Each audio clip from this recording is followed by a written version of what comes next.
Hello and welcome to the quarterfinals of Grand Prix Cleveland. I'm Brian David Marshall, joined in the booth by Pro Tour Hall of Famer Randy Buehler, and we are watching Andrew Cuneo, an old CMU teammate of yours, playing against Yuuya Watanabe. Yuuya Watanabe playing in his 22nd Grand Prix, top 8 of his career. Which is what, third all time? Yes, it is third. He's only trailing Shuhei and Olivier. Yeah. 27-25, and now he breaks the tie with Juza and Schwartzman to get into third by himself. Andrew Cuneo, long career, goes back, well into the 90s. Oh yeah. Only playing in his third Grand Prix top 8. He's gotten as far as the finals in, I think that was Grand Prix Lincoln, Nebraska. Wow, harsh sustenance on the wandering champion. Pretty solid turn 3. Killiard 3-1. Yeah. Yeah, Andrew didn't play a ton of Grand Prix back in the day. I mean, he didn't travel. He has 2 Pro Tour top 8s.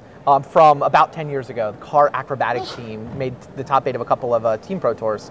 But Andrew didn't travel a lot of GPs. It's really just been in the last sort of 18 months, maybe 2.5 years, that he's hit the Grand Prix circuit hard. This is a big Grand Prix top 8 for him too, because this puts him in, here's a pressure point to tap down the Chief.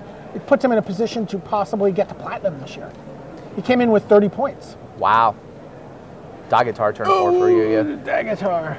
Yeah, no, Andrew's been so close. He's lost, I think, multiple win-ins for Grand Prix in the last, 6-12 months. Pro Tours, he keeps putting up high finishes without actually busting through the top 8. It's definitely nice to see him finally get into the actual top 8. Maybe get a big enough chunk of points to potentially get to platinum. I don't think he's ever gotten to platinum. I think he's gold. I think he's been gold for 2 years running, but never quite gotten to platinum. 3 cards in hand for Yuuya Watanabe. A fistful of cards for Cuneo, obviously. He hasn't done anything yet. He does have a suspension field. Does have a suspension field here. Is he gonna just get Dagatar off the board? He's also got Tormenting Voice. Yeah. Does he have a land? Or is he gambling on finding a land? Well, he's discarding a land. Comes up with land. Yeah. So yeah, okay. Suspension field your Dagatar. Solid turn. Here. Yeah. Sculpt your hand. Get rid of his bomb. Take some damage from a Chief of the Edge. Now, what does Yuuya have to follow up with? High Spire Mantis. Yeah. The hits keep coming. Yeah, I mean, it's nothing but hits for Yuuya, right? Basically. His deck's crazy good. It does play Aven Skirmisher, though. I know that's not one of your favorites. I mean, I don't feel as strongly about it as, say, Marshall. I believe every card. I believe every card has a contact. Warden of the Eye gets back Tormenting Voice. Good times. By the way, we're about a turn away from seeing Cuneo turn that Tormenting Voice into 6 cards. What? How does that happen? Howl of the Horde in hand.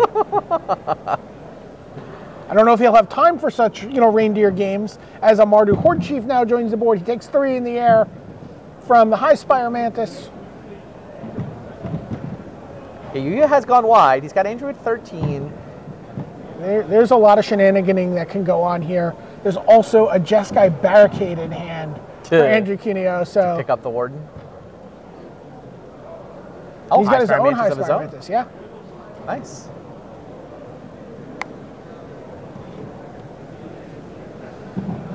And depending on how long this game goes, there's ultimately a Mastery of the Unseen in the deck for Andrew Cuneo.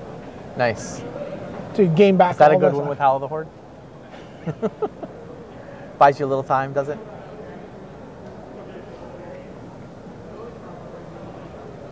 And Yuuya Watanabe says go. 2 copies of Rush of Battle in his list. And this is kind of the point where the Mardu deck really wants to play a Rush or a War Flare. Yuuya has 2 War Flares in his sideboard, 2 Rush Battles in his main. Apparently doesn't have any of that here, because he would have happily rushed and just turned them all sideways. Andrew's stabilized. Right? Yes. And and you can just see the things he's building up in his hand. He's got the Howl of the Horde and the Tormenting Voice. He's got Jeskai Barricade to return the Warden of the Eye, to get any piece of that back into his hand. He is going to attack. He's going on the attack. Here's the Howl of the Horde. So he gets to cast the next instant or sorcery he gets. He gets 3 copies of it. He's going to play Tormenting Voice, discard 1 card, draw 6 cards. He just drew 6 cards. Wow. You see the universal hand sign for whatever from Yuuya Watanabe. 20-something copies of that rare in his Magic Online account. This is not something he just put together on the spur of the moment. Goes to 15 from his land. He's going to play a Mardu Woe Reaper. Sure. He's going to remove his Wandering Champion. He's going to gain another life. He just keeps clawing his way back in. And so I'm going to make a prediction for how this game is going to end. Okay. The way this game is going to end is a Jeskai Barricade. Yeah. On Warden of the Eye. A Warden of the Eye. He's going to get back his Howl of the Horde. And then he's going to Jeskai Charm 3 times after combat at some point. He's going to play 3 copies of Jeskai Charm off of Howl of the Horde. It's too bad you can't get triple lifelink out of that. Okay. High Spire Mantis comes in for Yuuya Watanabe. And Mardu Hateblade. It does not seem like as powerful a turn as the one Andrew took. Andrew's turn was draw 6. Well, discard a land. Torment. Oh, jeez. Draw 6, gain a life. Mardu Woe Reaper, gain a life.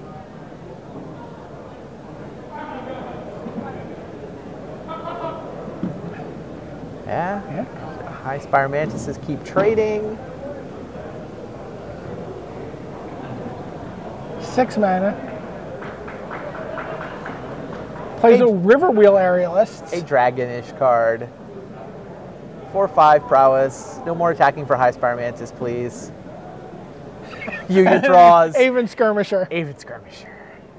Wow. Yeah, Yuuya is basically all in on some kind of rush shenanigans. You might have to draw Running Rush of Battles to get through for enough damage. Andrew's going to have Smite the Monstrous in his hand. He just drew Master the Way. Oh, he can also... How much mana does he need here? Oh, he actually can do triple... Is the game over? He can do triple Master the Way here. No, it takes 2 turns. It takes 2 turns, yes. But I'm saying he can... Barricade for Warden to pick up the Howl. And next turn, Howl, Master the Way. 3. Just 18 you. Yes. Actually, it's like 6th and 7th and 8th. Yes. They just keep going up. Yes, you draw a card each time. This is actually happening? Oh, please let this happen. Sorry, Yuuya. What happened to history? What happened to Grand Prix win number 8? Awesome cards doing awesome things trumps history sometimes. All right, I'll allow it. Hey, I mean, you can still win games 2 and 3. Maybe. Does not look happy about his situation in game 1. Andrew's just trying to figure out what's the safest way. Am I really going to pick up Warden Howl? He has the Jeskai Charm in hand. Jeez. If only he could get his Howl of the Horde back. Unbelievable. All right, 1, 2, 3, 4, 5. He's going to cast Master the Way to kill the High Spire. So all he's going to do is cantrip, kill Yuuya's best creature, clearing a path for his flyer to keep his flyers and then to keep coming in. He can also attack with everybody and just Jeskai Charm. I mean, he's got 8. Yeah. Jeez. Yeah. Send everybody. Already had 1 prowess trigger. Riverwheel Aerialist is gigantic. Clearly Yuuya has to chump that, right? It's currently 5, 6, 7, 8, 9, 10, 11. It's not actually lethal right now. But the lifelink is going to start putting the game out of Right. reach. But if you're Yuuya, if Yuuya's trying to figure out how to block, right? He might just have to gamble on like take it top deck rush, a lethal rush. I don't know. I don't think Andrew would make this attack without Jeskai Charm in his hand, though. I mean, Yuuya almost has to put him on Jeskai Charm, but he can't beat the Jeskai Charms. He's just like, no, I'll just take it. Do you actually have something? Okay, fine. We're done. 6 cards drawn off of Tormenting Voice for Andrew Cuneo. You know what that Tormenting Voice is saying? You've got an Aven Skirmisher. Yuuya's like, oh, my deck was really good. What's going on? All right, so we're going to look in on Christian Calcano versus Gerard Fabiano. Gerard Fabiano leads off with a Despise and looks at a hand of Debilitating Injury, Hunt the Weak, Shamanic Revelation, Archer's Parapet and a Hooting Mandrels. Yeah. It's either Parapet or Mandrels. He takes that. Takes the Mandrels. Yeah. Calcano knew he was playing against Gerard. Oh, sure. So the players knew they were drafting against opposite their opponents at the table. So, you know, it felt like he drafted a deck that was well suited to fighting Rakshasa's Secret. Interesting.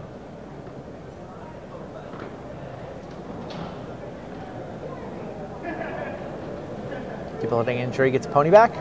Yeah, and Kintry Invocation 5/5. gets a 5/5, but it gets bounced with Aven Skirmisher. I mean, Aven Big Surveyor. Aven Skirmisher is not that good. Not as good here, no. It's a big play.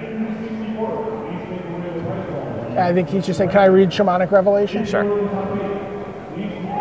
So, Bitter Revelation for Gerard. This is kind of what Gerard needs, right? He needs an opponent that gives him enough time to cast a Bitter Rev, build up his hand, start throttling some things. Gerard's pretty happy to play against the Archer's Parapet deck, I think. So Shamanic Revelation, going to draw 2 cards. All right. Play a Morph. Gets in with the flyer, plays a Skull Hunter, discards a banner. What's the morph? It's a Pine Walker, yep. Pine Walker gets whisked away. Yes, it does. That's a lot of mana. It just vanished to the top of Calc's library. Rakshasa Vizier. Sure. If it's ever going to be good, it's going to be in Gerard's hands, right? Yeah. Here's the Pine Walker. Wow. What just happened? So he goes to hunt the weak on the Vizier and murderous cut your other creature, delving 4, make it 8/8 Vizier. To eat the hunt the weak creature. Oh my gosh. Gerard Fabiano, ladies and gentlemen. That was nuts. All right, now we're picking up here in the middle of game 2. A little bit better development for Calcano. Oh, Savage Punch Pine Walker in the yard already. Debilitating Injury killed a Pine Walker, it looks like. Yeah. And then Rakshasa's Secret got Savage Punch in a land. This is a fine start for Gerard. I mean, sure, Feral Khrushchev came down. He's going to have to deal with that. Looks like he did miss a land drop, but yeah, Shambling Attendants.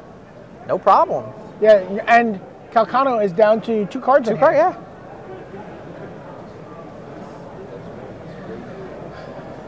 Yeah, I don't know. I would probably have taken that Kintry Invocation out of my deck. All right. Yeah, Attendance trades for Khrushchev. Kintry Invocation. Yeah, it does seem a little scary. I mean, Calcano's doing what he can, but he's hellbent now. Right. That's everything. Sort of all in on this token and the Shambling Attendants. Gerard certainly has plenty of bounce in his deck. I see Bitter Rev. I see Skull Hunter. I think there's an Abomination in that hand. Rite of Undoing. All right.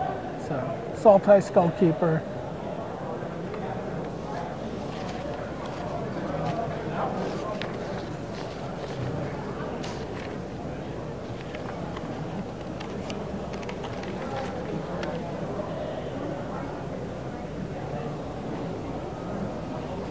It's like Murderous Cut's online. Did these guys not watch the draft? Coming out of the draft, we had it all figured out. Gerard drafted a terrible deck and passed Yuuya the historical 8th Grand Prix win. Wasn't that the story? That is definitely the story. Murderous Cut takes down the Shambling Attendants. And yet somehow Gerard and Andrew Cuneo are winning these matches. Get in for 5 with the Kintry. And Hooting Mandrels off the top. That's Thank you for nice putting draw. a Shambling Attendants in my graveyard, says Christian Calcano. 5th land for Fabiano. Comes into play tapped. He's got a Morphed Abomination of Godal. But he's already... And Hooting Mandrels off the top was really bad for Gerard. I mean, it's just the line he took did not work out. Doesn't make it wrong. It actually seemed pretty reasonable. Yeah.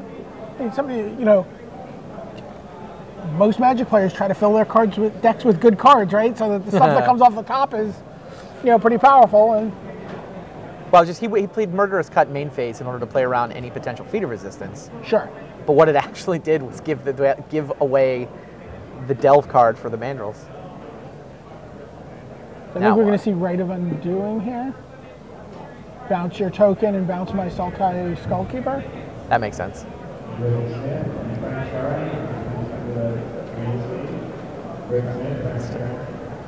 Blocking the trampling creature doesn't actually do anything, but why not? Yep.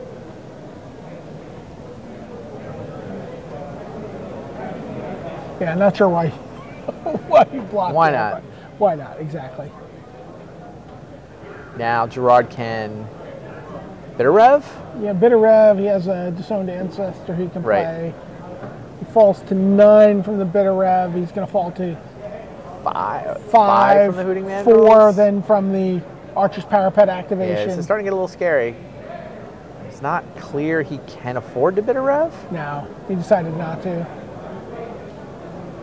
Plays the Skullkeeper and the Morph. Probably looking at a double block here. Sure. Yeah, I don't think he wants to take another 4. Yep. Yeah, double block. Can't get them in there fast enough. Gerard takes 1 trample. And the rottiest of Mastodons for Calcano. Now he can afford a Bitter Revelation. Yeah, this line looks pretty good for Gerard, actually. Disowned Ancestor will be able to block the Mastodon. It may stabilize at 7. Parapet is certainly a relevant clock, but a beatable one. Yep, and there's the Disowned Ancestor. It has another land.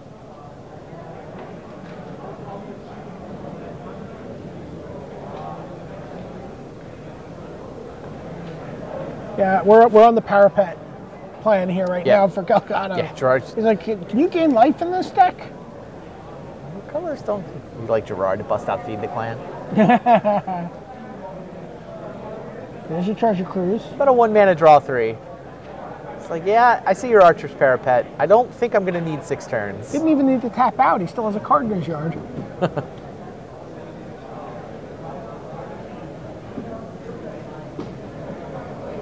Another Bitter Rev. Yeah, throttle 2 Skull Hunters. But we're just going to go Sultai Scavenger. It drops to 6.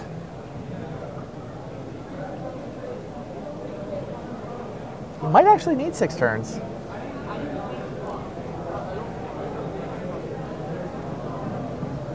Yeah, Calcano says go.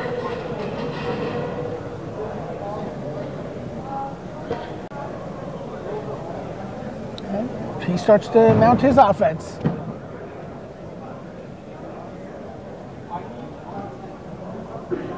It's a Skull Hunter in hand, right? Do you want to just clear that last card? Yes, he does. I would think so.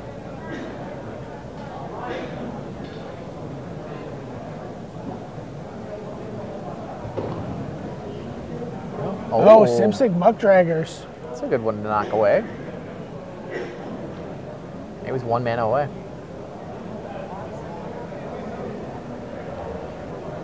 Jark can't possibly Bitter Rev here, can he? Does seem a little scary. He certainly looks like he's thinking about it. He is. Nope. Says go. Says I'm just going to sit back on my throttle instead. Yeah. Calcano pings him down to 5 at the end of the turn. He's drawn something. It's a morph. It's going to get throttled. And absolutely going to get throttled. It was? Abomination of Gadul. Yeah.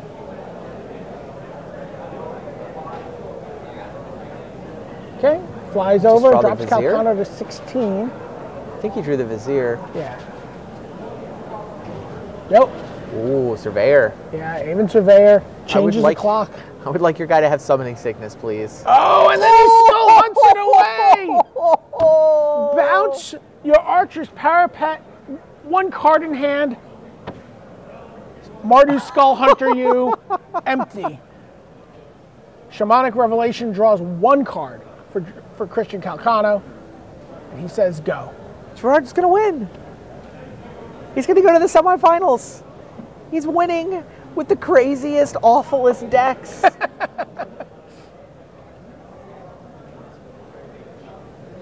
Someone referred to it as boxing southpaw. Yeah, he boxes lefty. It's just opponents have no idea what to do. I don't know how to box against a left-handed fighter.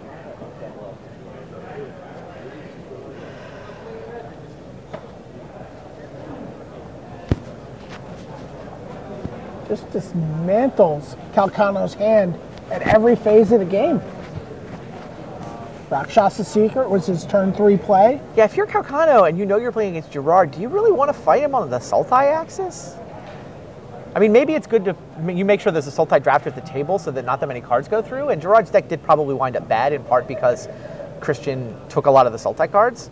But Christian's deck isn't good either. Right of the Serpent. Kills the Sultai Scavenger. Like if you're setting up, if you're going to Ripper comes down. Yeah. If you're going to turn your quarterfinal match into a battle of bad Sultai decks, you do not want to be the non-Gerard Fabiano player. We see the additional life total in this match, which is 6 cards left in library for Gerard Fabiano. You think Calcano's settling in for the deck? He's got to be considering it. I mean, Surveyor wins exactly fast enough. Yeah, unanswered Surveyor will get there just barely in time. But a debilitating injury, a crippling, what are we doing here? He's trying to figure out what his last cards are, and if Bitter Revelation is going to help him or hurt him. Bitter Revelation is like half his life and a third of his... His life, he can probably afford to give it up right now. Yeah, but the library... He can't afford to go 4 cards deep. 2/3 of his library and half his life. Is he seriously considering this? He's thinking about it. He's trying to figure out what's left.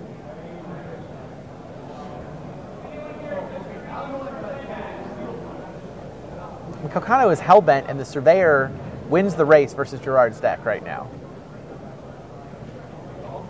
But he's in a position to just like jam all his guys in there.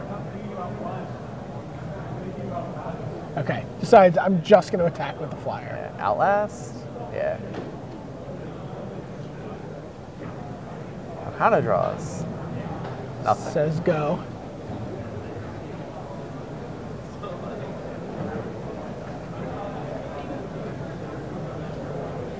A Douse and Gloom. Which may have been the card he was thinking about. He douses the Ruthless Ripper, and now he can just gains 2 life in the process too. He can just send almost everyone. He's going to lose a Skull Hunter in the process. It's not going to be lethal, right? No, but it turns it into 4, a 2-turn clock. 7, 8, 9, 10. Well, actually, he can't. He won't lose a Skull Hunter. Calcano has to block the Vizier, or he dies. Okay, well, doesn't matter. Next turn. Yeah. Gerard doesn't, I think I like this line from Gerard. He doesn't want to open himself up to just attack with my Mastodon Giant Growth. But the Alpha Strike next turn just is lethal, barring tricks coming out of Calcano's hand. Right. You guys have a couple more weeks for Dragons and Torpedoes on Magic Online. Draft those Rakshasa Secrets now. He won Baltimore, did Gerard Fabiano, and somehow nobody listened to him. Told everybody how you win. Yeah, there's a debilitating injury on the Rakshasa Vizier. Rakshasa Secret, Treasure Cruise, Bitter Revelation. Everybody attacks. And Calcano extends the hand. Wow, Gerard Fabiano on to the semifinals past Christian Calcano. Nuts. Craziness. Gerard Fabiano through. Oh, looks like we have Bill Sang through as well. Bill Sang playing in his, by the way, his first day 2 in about 3 GP tries. Wow. He's a Canadian player originally from Vancouver, so Good he's for excited. Him. Qualified for his first Pro Tour, and Pro Tour Vancouver, which is going to be right? in Vancouver. Spectacular. Defeated Eric Blanchett, who's really our pole position all weekend. True. Eric Blanchett also going to the Pro Tour, really just having a great time all weekend. Every time we went to the feature match area, just like a gigantic grin on his face. He's like, oh my God, I'm in the feature match area. I'm going to qualify for the Pro Tour. This is awesome. So a really nice guy. So congratulations to both of them. They'll be playing at Pro Tour Magic Origins. So we're going to see what's going on here. Andrew Cuneo up a game against Yuuya Watanabe, has a Wandering Champion, a Morph from Watanabe. The champion gets in, and a Morph from Cuneo. 4th land for Watanabe. Andrew does not block. That surprises me a little bit. What is Andrew's morph that he's so wants to hold on to defend it? Mardu Horde Chief and an Avon Skirmisher come down for Watanabe. Starts to deploy his wide strategy. Andrew knows he's playing against a go wide Mardu deck. He didn't see the Rush of Battles, but he knows there's something like that in there. Makes me a little bit surprised he didn't offer the trade on morphs. I guess he's worried about combat tricks, feat of resistance or whatever. Oh, he wants to gain life, I guess. We could have done that anyway. He wants to race? He can't race Yuuya's deck, can he? Well, he flips up the Watcher of the Roost, shows him. I don't know what he showed him. No, I didn't see. And then attacks 3/1 Wandering Champion is in there, and there are 1/1s aplenty. And there is Jeskai Charm, yeah. Yeah, Yuuya hedged. He didn't block the Wandering Champion with the Warrior token, where otherwise he might have versus a tapped out opponent. And that's a gain of 7 life. Wow. For Andrew Cuneo there. Pretty good. And attack go for Yuuya Watanabe. Ooh. It's got 5 though. Could easily be Ponyback. It is Ponyback. Blocks the champion. Yep. Sure. And the fear of Ponyback is why Andrew might have blocked. And his Warden of the Eye for Jeskai Charm gets back the Jeskai Charm. Rush of Watanabe Battle. lines it up. Certainly looks like he's about to. Could have a Harsh Sustenance also. Harsh Sustenance, clear your blocker, attack with everybody. Yeah. It's got a couple of Plays those. the land. Looks like he has take-up arms.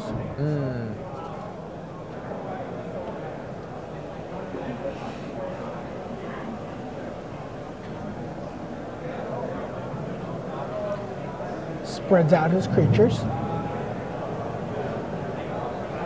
Cuneo just attacks with the flyer. Sure. Pays 6 and Glacial Stalker. Glacial Stalker. Yeah, and there's the take-up arms. All right. So does he have the 6, Rush of Battle 7, to go 8 with it? creatures. Draws a planes. Certainly looks like he does. He's lining up 4 mana. No, now it's 3 and 3. This looks like he's lining up an attack. I see a Horde Chief. I think it might be a Harsh Sustenance. Yeah, it can sounds do like a lot to the face. Could be Harsh Sustenance and Harsh Sustenance does 8. Yeah, it is Harsh Sustenance. Clears the Glacial Stalker. Yeah. Could not get to lethal. Now do you just Alpha? He sends everybody in. Warden picks off somebody, Horde Chief or Ponyback probably. Yep. Picks off the Ponyback. Takes 8 and another Mardu Horde Chief for Watanabe. He's just willing to send his guys in. Yeah, I mean Andrew's got a Jeskai Charm too, so he can defensively block, gain what? 7. Also, but he kind of needs to win eventually. Oops. Oh. Drops his hand on the table, shows Tormenting Voice. I don't know how much else of it got seen. Plays a student and sets adrift the Mardu Horde Chief. Interesting.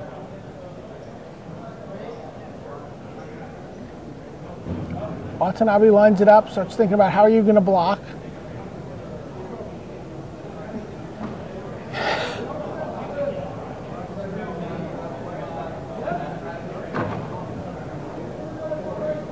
Sends everybody in. Andrew's like, I agree. You correctly deduced my blocks.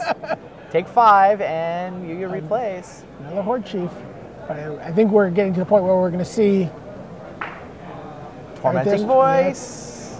A little bit of life gain from Andrew. We know he's still got the Jeskai Charm in his hand, right? Jeskai Charm on defense is now officially pretty good, right? Yes. And Watanabe does not attack into it. Watcher just keeps chipping away in the air. Howl of the Horde, Jeskai Charm, your face, 412. Howl of the Horde wins both games. Yeah, Andrew was not messing around. He said, Love look, it. I love this card. He wasn't like, this is my 22nd card of the deck. It's a card he knows how to play. Marshall Sokolov is wiping tears from his face, whether they're tears of joy or tears of insanity, I can't tell.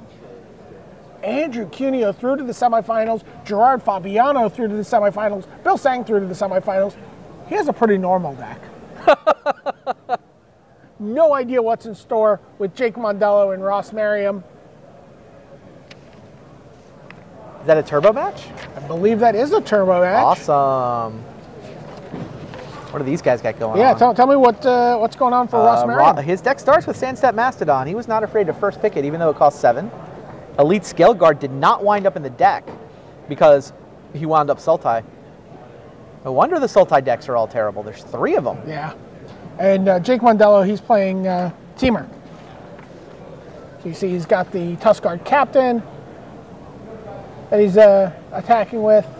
He's got and put some counters. Attempts to use Dragon Scale Boom, but a Grim Contest with the Archer's Parapet foils that.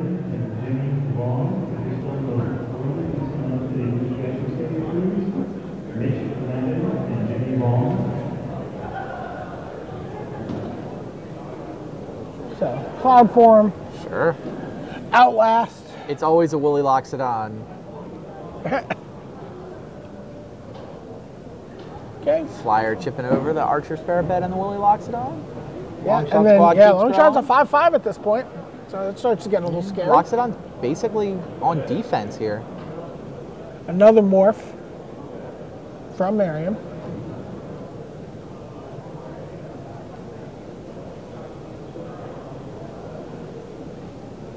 So right now the race is just Peck in the air for 2 versus Archer's Parapet for 1, but we're going to send a Willy Loxodon in. Besides, I don't like being on D. No, Jake's like, all right, well, Okay. I'll attack with everything else now. Coast appears to be clear. Sure, regenerate. What is that?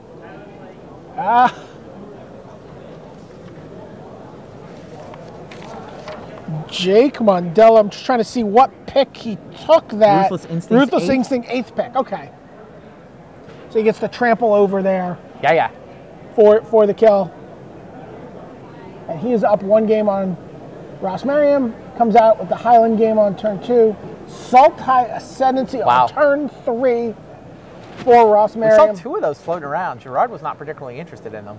Looks like he may have created another Sultai drafter by letting them float so long. Jeskai Sage. Both Ruthless Instincts again. Tramples over. Mariam looks up good, says, I don't like either of these.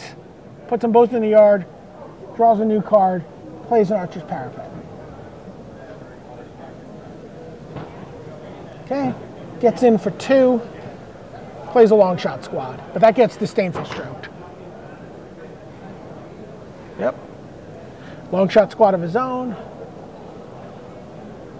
And there's Dragon Scale Boon, but there's a Murderous Cut. Multiple Murderous Cuts floating around this table. Yeah. Well, they probably didn't float very far. Yeah, no. And you just really kind of see the power of this Sultai Ascendancy. You just get to just mill past 2 lands you don't want. Stock your graveyard with Delve Fodder. And there's a Cloud Form again. Yeah.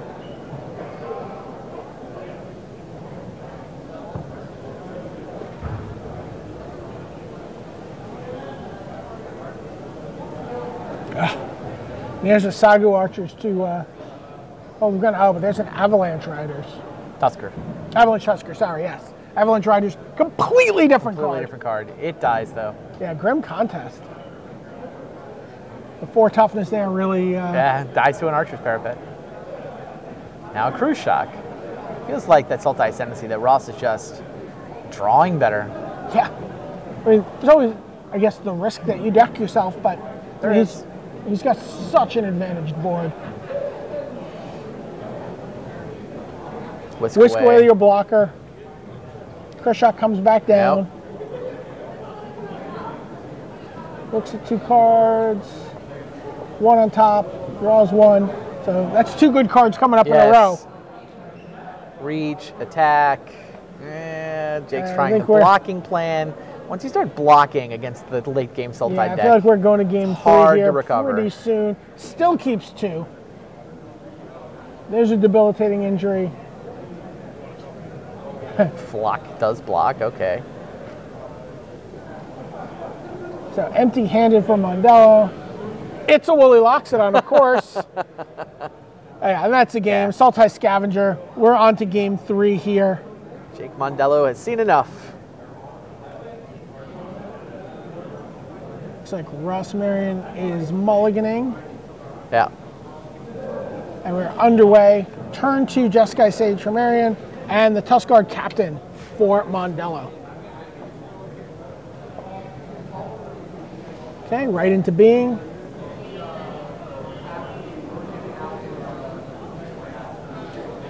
Puts one of them down and trying to decide what he wants to do with the other one. Decides to bottom it.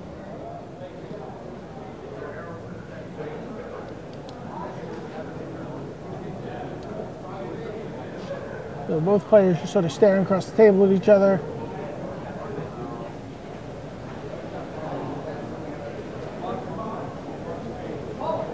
Kills the Sultai Scavenger. Hunt the weak. Your guy, attack for 3. Sultai Ascendancy for Mariam. It's under a little bit of pressure this time, but not a ton. Yeah, not as much as maybe Mandelo would like him to be under. Exactly. This is game 3, right? This is game 3. Winner goes to the semis. Oh, Mistfire Weaver to get around the whisk away, but then there's a murderous cut. 2 cards, likes them both. Tusked Colossadon and a land, gains a life. What are you going to do about that Colossadon? I don't know. Dragon Scale Boon, get there? It's a trade. Cloud Form. Maybe we'll hit something with that? Oh, it looks like he's holding an Icy Blast here. Interesting. So Colossadon gets in. Feral Krushak comes down.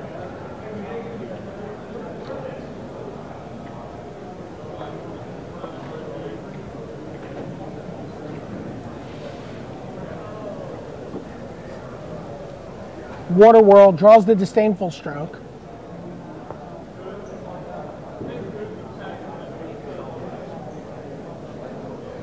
Crunch, crunch. Jake can't have a lot of life left, can he? No.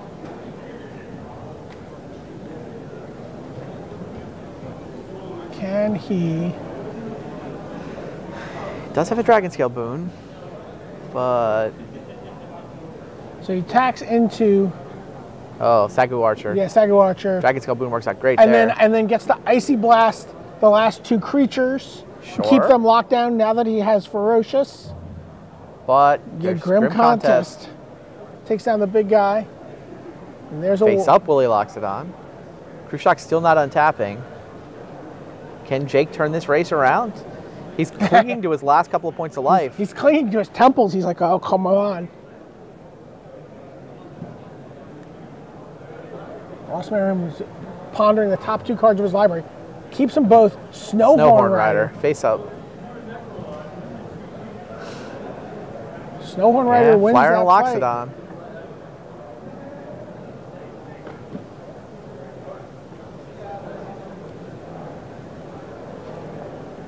Trying to figure out whether to chump the Loxodon.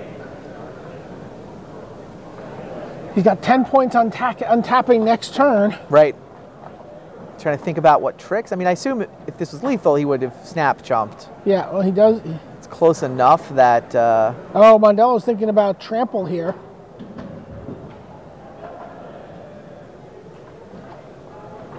Does he have a trick?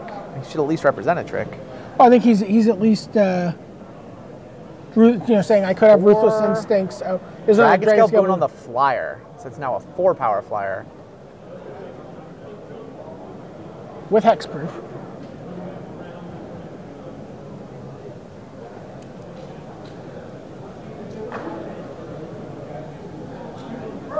Mills both cards. He's like, that's not the answer. Khrushchev like, yeah. trades, yep. Wow. Locks it it on on. of his own. Yeah. Pair of 6/7s. Oh, geez, Avalanche Tusker.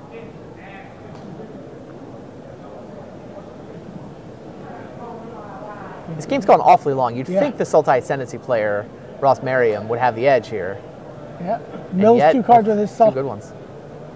There's Winter Winter Flame. Okay, tap your guy, kill it, attack for the win. There you see the Sandstep Mastodon. And we are back to live. And look how close that game was. 3, Jake Mandelo at 3, Ross Mariam was at 5, but Wow. gets in for the win. Teamer defeats Sultai. Teamer, underdrafted. Yes, Sultai, overdrafted. a little overdrafted at this table. Jake Mandelo gets another Sultai player. Yeah? If he can be, I don't know which of those two Sultai decks are better, but Jake Mandelo probably happy not to stay with another one, given that there are 3 guys bleeding each other's cards. Jordan's in a different direction where he's way more card He's advantage. bouncing your stuff, taking, Rakshasa secreting, and Only just the one really- Rakshasa secret. Yeah. I think there was only one opened at the table. Okay. So Gerard Fabiano versus Jake Mandelo, and Bill Sang versus Andrew Cuneo. We could have a pretty old school finals here. Fabiano Cuneo. Yeah. Could. Or we could have a couple guys. Kind of a new school final. Yeah, new school final. A couple guys, heading to their first pro tour in Jake Mandelo and Bill Sang. It's definitely a pair of old school versus new school semis. And it's funny, right? I mean, Andrew's someone you've known since I not got quite a small child, but a young man in school. In Magic age, like Andrew Cuneo,